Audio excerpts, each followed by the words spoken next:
with no further ado, from Mnet, founded and based here in South Bend, doing amazing things, Luis Montrestruque.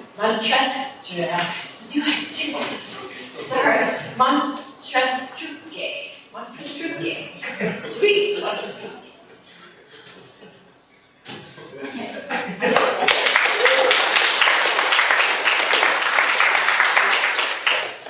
Thank you, everyone. I'm honored here to be able to talk to you about this rather dirty topic. I'm sure that everyone knows what this machine is used for.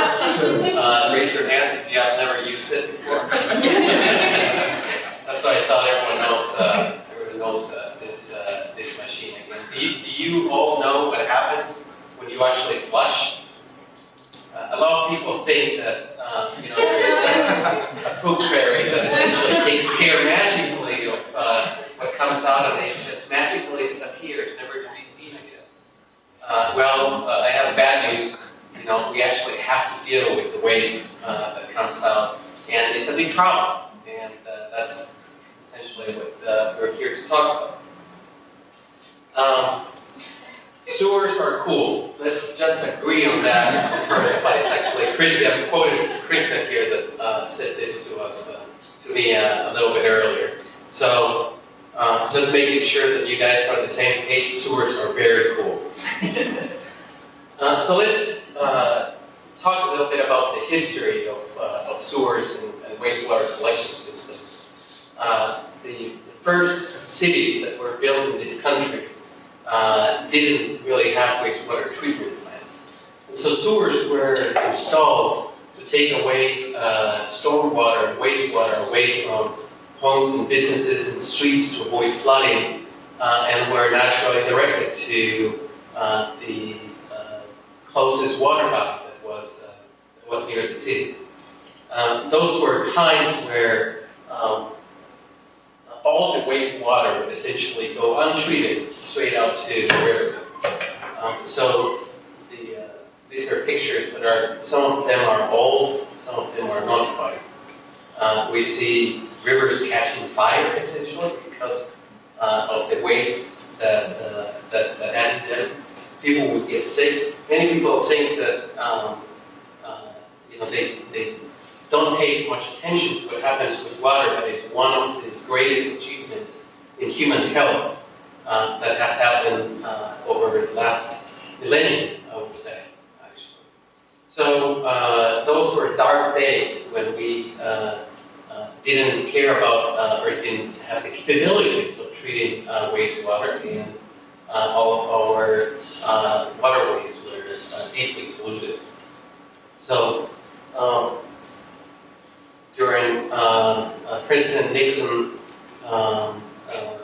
administration, the EPA was formed, and the Clean Water Act was enacted. So he wasn't the worst president that we have seen.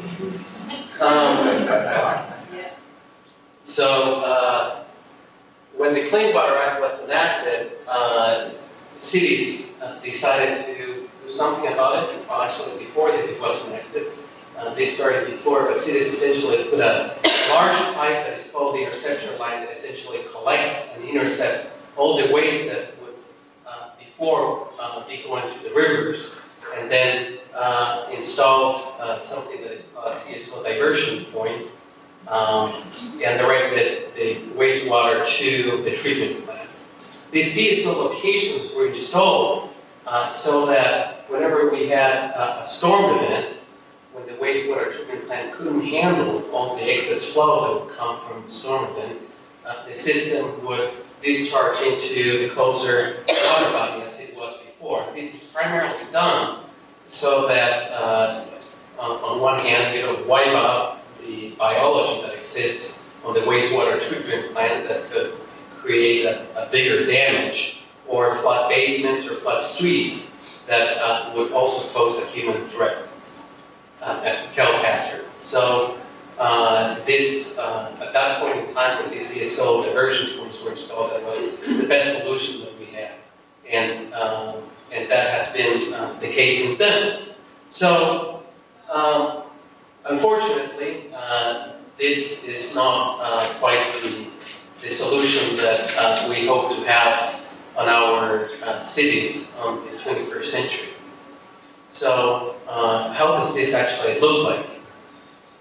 This looks like this. What you see on the top is the Gowanus Canal in New York City, which in one single storm event would overflow the same amount of raw sewage that you will see from the city of South Bend in one entire year. For the record, the city of New York has about 10 times more CSO discharge points than South Bend. So you can imagine the magnitude of the problem. So this is a big problem that we need to deal with. And to give you an idea of how much raw sewage is discharged into rivers and oceans, it's about 850 billion gallons, which is just give you an idea of how big that volume is. It's about how much the Mississippi River would discharge into the Gulf of Mexico for 2 weeks. So it's a lot of dirty water, and it's obviously creating a lot of pollution. This is how it looks like from space. That pollution plume that is called the death zone is produced by a combination of wastewater and nutrient contamination that comes from agriculture. So there's a lot of things that we need to work with to clean our waterways, our oceans. There's a lot of progress that has been made, but there's still more to be done, clearly. So when the Clean Water Act was enacted, cities that have a CSO problem were given something that is called an NPDES permit. NPDES stands for Non-Pollution Discharge Elimination System. Ironically, the permit actually gives permission to cities to discharge when they have a wet weather event. But it comes with a very important condition. It says that cities need to figure out a way and come up with a plan to actually solve their CSO problem. And they need to act on it according to schedule, or else they face penalties for not proceeding with the agreed plan. So to give you an idea of what cities have this problem, there is over 700 cities that throughout the United States. And if you can look at the map and we can look at the history books, you can realize that most of the cities that have this problem were the cities that were first built in the country in the very initial days. Newer cities have two separate systems. They have a system for stormwater. They have a system for wastewater. The trouble is, of course, that stormwater isn't that clean either. We have the heavy metals and oil and gasoline and debris and sediments that get washed away by stormwater. So regardless, stormwater management is a problem that all cities, regardless of whether they're a CSO city or they are not, they have to deal with. The city of LA has $8 billion of 23 mandates where they need to deal with their stormwater. So again, a big problem that we need to deal with. So the plan by which cities need to address their combined sewer overflow is called the long-term control plan. It's called long-term because it is a big plan and it's going to take a long time, and it needs to provide a sustainable solution. And so this is how it typically works. This has been the practice for the last decade on how these long-term control plans work. And they start by saying, well, let's establish what is a typical rain. What is how much rainwater does the city of South Bend receives on a typical year. And by typical, we try to give some sense of statistical significance. in the case of South Bend, if I'm not mistaken, it's 1995. 1995 was selected as a typical year for rainwater, for precipitation. So once we know what kind of storm events the city could receive in a normal year, or statistically speaking, a normal year, then a computer simulation is built to determine how would the sewers in the city react during that year to the storm events. So this computer model models how pipes carry water. It's a very complex computer simulation program that shows how much water would go through each of the pipes in the city during a storm event and how much water would overflow out to the river. What happens next is we quantify how much water we get going directly to the river and figure out, in the case of South Bend, it's between $1 billion to $2 billion a year. This is actually before all of these projects came to be. And we need to figure out what are we going to do with all of that water. So the typical traditional engineering approach has been, let's dig a big hole in the ground to store that water. And so when it rains, we open the gates and we fill this large hole in the ground with poop water. Probably one of the largest ones that there is around is not too far away from here. It's in the city of Chicago. It's called the Tunnel Reservoir Project. It's about 100 miles of tunnels that zigzag underneath the city of Chicago downtown, 400 feet deep underground on the rock, 33 feet in diameter.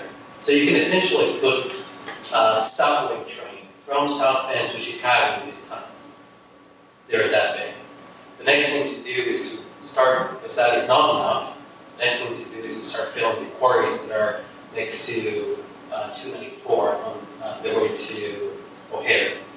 So that has been the traditional way of dealing with this problem. Let's dig a big hole in the ground, they store the water there, when the rain goes away, then we'll start pumping it out. And so these cities, the cost of this tunnel in Chicago, for the record, $3.2 billion in expenses. So cities, South Bend included, and many of those 700 cities faced with this combined sewer problem, the largest infrastructure improvement program in the history of the city. And as you can imagine, digging a hole in the ground that is going to be that expensive for a city that has other problems that they need to deal with. A hole in the ground that no one is going to get to see is not a very popular thing to do. So we embarked into figuring out better, smarter ways of dealing with the problem. So that's when MNIT started. MNIT started back in 2004. I was graduating from the University of Notre Dame in electrical engineering, and I had the luck of meeting a couple of faculty members from Notre Dame, and with help of the city of South Bend, we decided there was a better solution for this. So since 2004, we worked with the state of Indiana, funded by the state of Indiana, to come up with a smart way of dealing with this problem. And the premise is there a way to dynamically control and optimize what we currently have underground? These are a big network. It's like a transport system. It's like a network of roads. And can we put traffic lights in these systems to be able to maximize the capacity, storage and conveyance capacity of the infrastructure that we have on the ground before we need to start doing anything else? What is our objective? Our objective is we want to minimize the amount of holes, big holes in the ground, and concrete and rebar that our kids are not going to be able to enjoy as a, as a park or as a better town, and minimize the amount of weight infrastructure that needs to be built to be able to deal with this problem by utilizing smart new technology to be able to maximize what we currently have. That's really what our objective is. So how do we do that? Well, we utilize three basic technologies. It's the Internet of Things. We utilize big data systems, and we utilize artificial intelligence. And I'm just going to really briefly go through each of these technologies and explain to you how we have been able to build a system around these technologies to help this problem. So the first thing that occurred to us was we cannot really fix what we cannot see. So first we need to understand how this network, this underground network that no one can see, works. When it comes to roads, it's really easy because you just go out and you're driving around, here's a pothole. Okay, someone's going to go and fix that.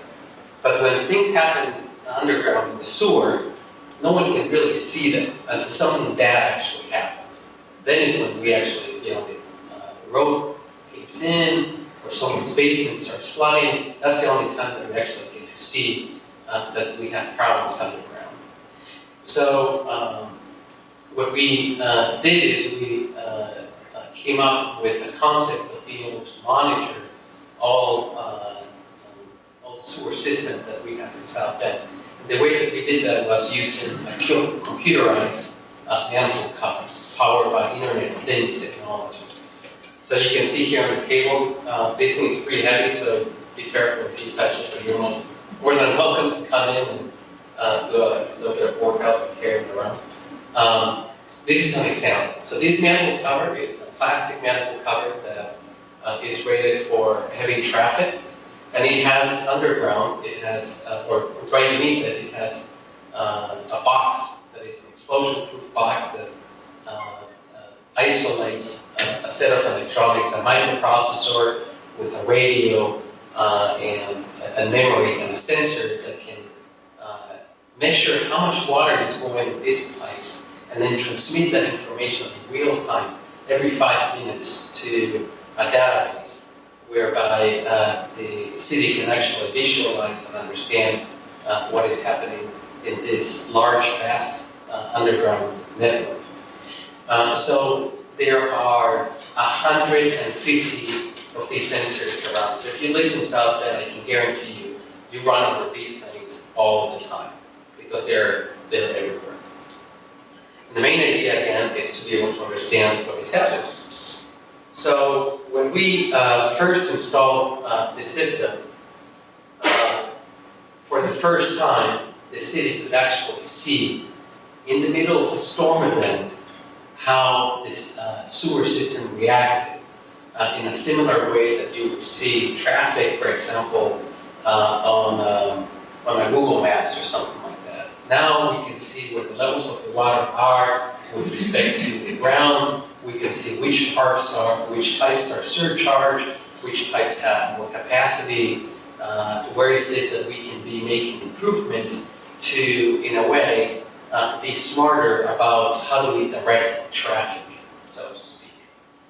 So once we are able to see how the real-time traffic information about what is happening in the sewer system, then we need to understand what will happen if we have this type of storm event. So we need to be able to predict what will happen in the middle of a storm event. So we utilize artificial intelligence, in particular neural networks, to be able to collect all of this data that we have compiled over